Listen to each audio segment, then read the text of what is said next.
नमः शिवाय। शिवजी सदा सहाय। ओम नमः शिवाय। गुरुजी सदा सहाय। काम्य कर्म के प्रसंग में शक्ति सहित पंचमुख महादेव की पूजा के विधान का वर्णन। तदंतर शिवाश्रम सेवियों के लिए नैमित्तिक कर्म की विधि बताकर उपमन्यु जी ने कहा, यदुनंदन, अब मैं काम्य कर्म का वर्णन करूंगा जो इहलोक और परलोक में भी फल देने वाला है। शैवों तथा माहेश्वरों को क्रमश भीतर और बाहर इसे करना चाहिए। जैसे शिव और महेश्वर में यहाँ अत्यंत भेद नहीं है, उसी प्रकार शैवों और माहेश्वरों में भी अधिक भेद नहीं है। जो मनुष्य शिव के आश्रित रहकर ज्ञान यज्ञ में तत्पर होते हैं वे शैव कहलाते हैं, और जो शिव आश्रित भक्त भूतल पर कर्म यज्ञ में संलग्न रहते हैं वे महान ईश्वर का यजन करने के कारण महेश्वर कहे गए हैं। इसीलिए ज्ञान योगी शैवों को अपने भीतर भाव भगवान द्वारा कर्म का अनुष्ठान करना चाहिए, और कर्म परायण महेश्वरों को बाहर विहित द्रव्यों तथा उपकरणों द्वारा उसका संपादन करना चाहिए। आगे बताए जाने वाले कर्म के प्रयोग में उनके लिए कोई भेद नहीं है। गंध, वर्ण और रस आदि के द्वारा विधि पूर्वक भूमि की परीक्षा करके मनोभिलषित स्थान पर आकाश में चंदोवा तान दें और उस स्थान को भली भांति लीप पोत कर दर्पण के समान स्वच्छ बना दें। तत्पश्चात शास्त्रोक्त मार्ग में वहां पहले पूर्व दिशा की कल्पना करें। उस दिशा में 1 या 2 हाथ का मंडल बनाएं। उस मंडल में सुंदर अष्टदल कमल अंकित करें। कमल में कर्णिका भी होनी चाहिए। यथा संभव संचित रत्न और सुवर्ण आदि के चूर्ण से उसका निर्माण करें। वह अत्यंत शोभामयमान और 5 आवरणों से युक्त हो। कमल के 8 दलों में पूर्वादि कर्म से अणिमा आदि 8 सिद्धियों की कल्पना करें तथा उनके केसरों में शक्ति सहित वामदेव आदि 8 रुद्रों को पूर्वादि दल के क्रम से स्थापित करें। कमल की कर्णिका में वैराग्य को स्थान दें और बीजों में नव शक्तियों की स्थापना करें।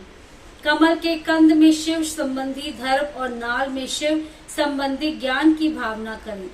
कर्णिका के ऊपर अग्नि मंडल, सूर्य मंडल और चंद्र मंडल की भावना करें। इन मंडलों के ऊपर शिव तत्व, विद्या तत्व और आत्म तत्व का चिंतन करें।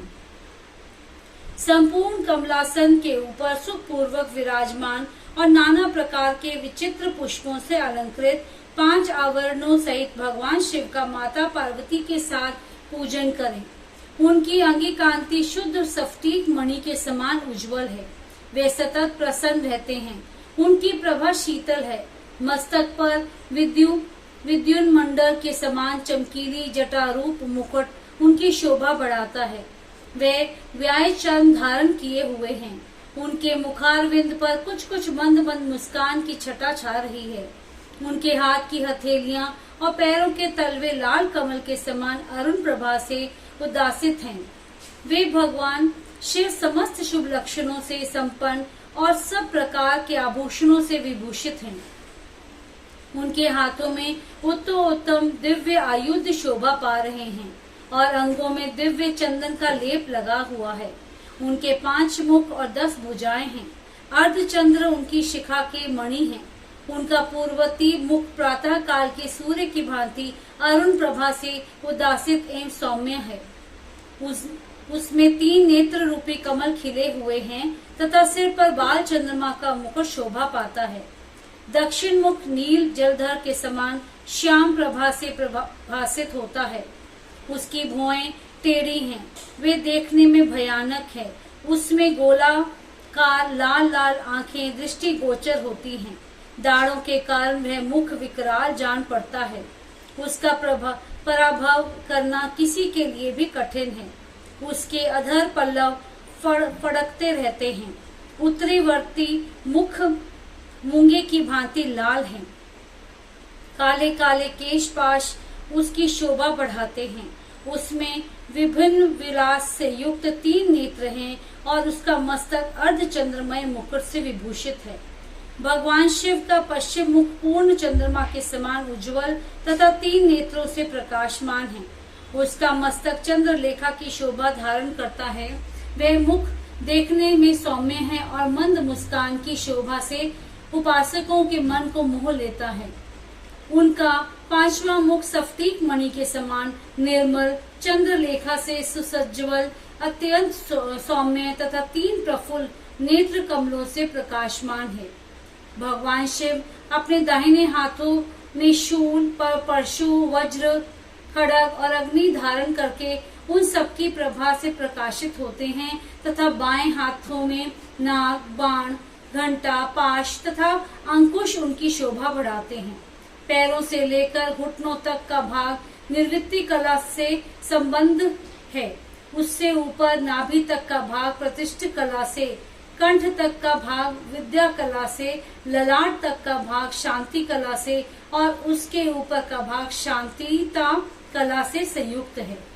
इस प्रकार वे पंचधवा व्यापी तथा साक्षात पंचकलामय शरीरधारी हैं। ईशान मंत्र उनका मुकुट है। तत्पुरुष मंत्र उन पुरातन देव का मुख है। अघोर मंत्र हृदय, वामदेव मंत्र उन महेश्वर का गुह भाग है और सजो जात मंत्र उनका युगल चरण है।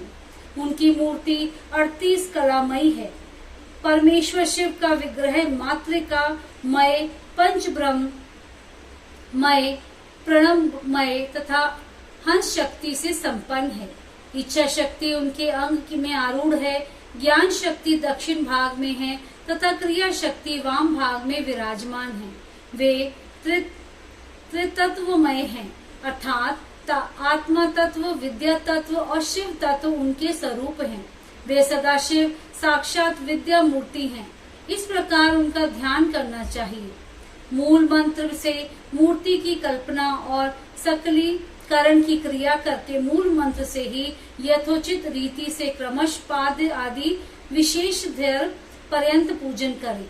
फिर पराशक्ति के साथ साक्षात मूर्तिमान शिव का पूर्वोक्त मूर्ति में आह्वान करके सद्व्यक्ति रहित परमेश्वर महादेव का गंधादि पंचारों से पूजन करें।